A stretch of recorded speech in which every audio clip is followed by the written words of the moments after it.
Republican presidential candidates will debate again tonight, but there will be a conspicuous absence. Senator Rand Paul will not be there. He's boycotting the event after being bumped from the main stage to the undercard debate.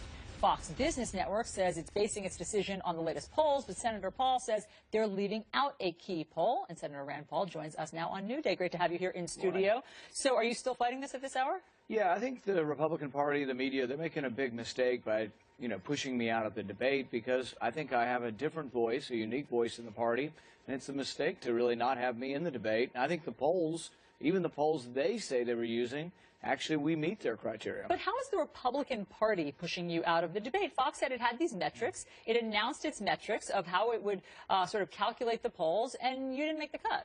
Actually, we did. If you use the Des Moines Register poll, we do make the cut. And it was performed during the expected window, the defined window. Let me pull that up. Let me just show everybody, because this is the Des Moines Register poll, and it came out yesterday. It shows you in 5th place. You're at 5%. This is the one that you're hanging your hat on, but it wasn't released within the window. And didn't Fox always say it had to be conducted and released within a specific window? It sounds kind of like a technicality when we're talking about a major national campaign. We've raised $25 million. We've been doing this for 2 years. We have 1,000 precinct chairs in Iowa. People have to realize that what the media is doing here is pre-deciding an election, or trying to pre-decide an election.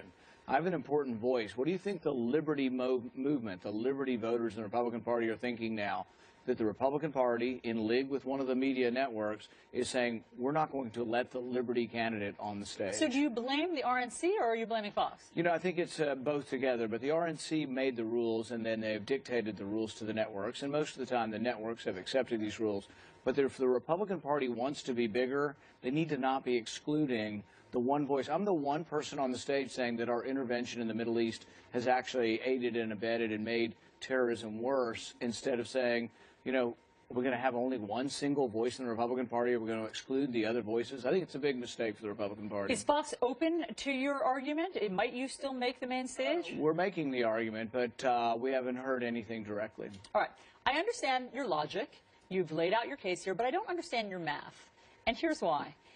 You, at your campaign rallies, are getting what, about 300 people, several hundred people a pop? We're actually probably getting bigger crowds than almost anyone other than Donald Trump. Okay, let's say that you're getting 1,000 people a pop. Even at the undercard debate, the average of the viewership is 6 million people. You could reach 6 million potential voters tonight. Why not go for it? I think people in the media misunderstand this. It isn't about viewership. It's about being designated as part of the people who aren't going to win. There's only one debate tonight. Let's be honest about this. There's only one debate, and is that there is no equivalence. Would you take a spot at 3 in the morning versus your 9 a.m. or 7 a.m. spot in the morning shows?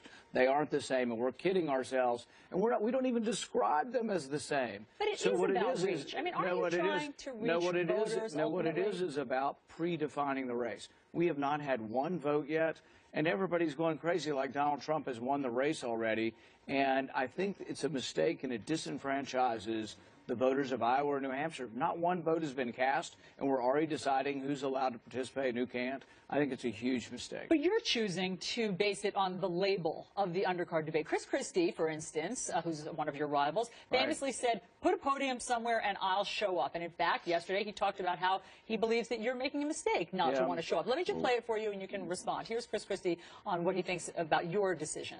Listen to this. I think it's a mistake on his part. I think if you're invited to debate and you're a serious candidate for President of the United States, you should debate, whether that debate's at 7 o'clock at night or whether it's 9 o'clock at night. The American people don't care. The American people don't care what time it's on? Yeah, well, I think this wouldn't be the first time Chris Christie was wrong about something. We have a lot of big government Republicans like Christie that have been wrong about surveillance, wrong about the war, wrong about getting us involved in another war in the Middle East. So I don't really place a lot of stock in Christie's opinion. Okay, but back to the math. These are 6 million potential voters, and you're saying I'm not going to speak to them. No, the problem isn't, and I think this is what's misunderstood by people in the media, you don't understand that if you are designated as someone who is not in contention, that is very disruptive to a campaign with 3 weeks out. We don't consider that we have a second-tier campaign, and we're not going to announce to the American people that we are no longer in contention, because we absolutely are in contention. We have raised $25 million.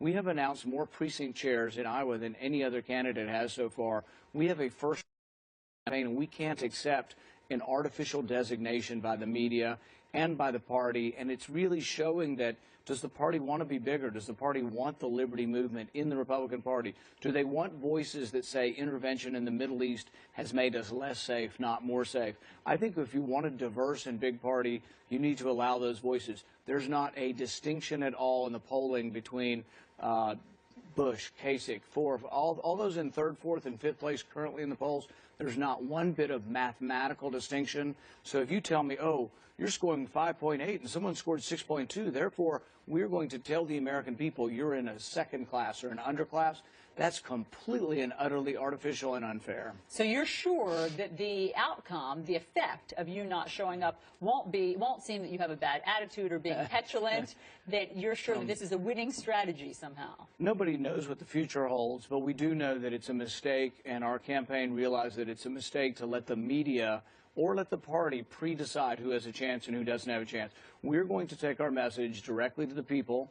I'll be in Iowa and New Hampshire this weekend, and tonight at 9 o'clock during the debate, we're going to have a national town hall, and all of America can turn their TV off if they want and listen to an alternative voice. Okay, so let's talk about the eligibility of one of your rivals, and that's Ted Cruz. Do you think that he is eligible to be president of the United States? I think the real question is, do Democrats, and will Democrats challenge his eligibility? And I think they will.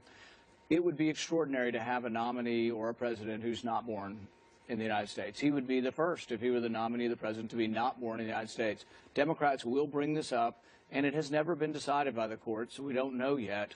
But it's not something I'm challenging, but I think it's something that certainly Democrats will challenge. So you agree with Donald Trump on this one? I agree with a lot of people that say it's been undecided, that the courts have not decided. The courts have decided that if you were born in Canada and your mom was a citizen, you're a citizen.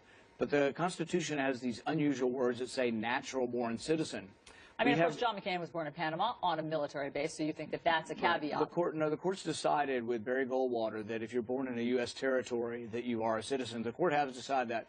The courts have not decided if you were born in a foreign country whether or not you're a natural-born citizen. It just hasn't been decided.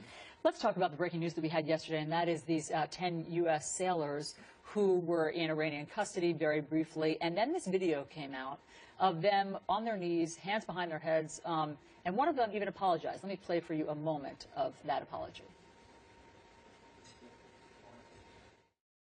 It was a mistake. That was our fault, and we apologize for our mistake. It was a misunderstanding. We did not mean to go into Iranian territorial water. The Iranian behavior was fantastic while we were here. We thank you very much for your hospitality and your assistance. What do you think? What do you think went on there? You know, it goes against the Geneva Convention to put soldiers on TV, to put prisoners of war on TV and use them as publicity pawns. Do you think that was under duress? Well, it's always under duress when you've been captured. You're being, whether you're being explicitly threatened with your life, you are under duress if you were captured. That's why the Geneva Convention says you're not supposed to do this ever. You're not supposed to put captured soldiers forth as publicity pawns.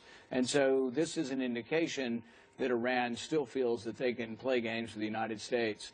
Now, the good news is the situation did diffuse, and so I think it's one reason why we do want somebody who's a commander-in-chief who isn't a hothead who says immediately, oh, I'm going to go blow up Tehran because of this insult. And I think that's really the message that I've had on the stage that no other Republican candidate has had, is that we need to be wary of intervention in the Middle East, but we also want a leader, not someone like Donald Trump who says, oh, I think our problem, we have not been willing enough to use our nuclear weapons. I think we need some sort of a temperament from a leader that's someone who's not eager to get involved in war. Okay, Senator Rand Paul, we appreciate you being with us.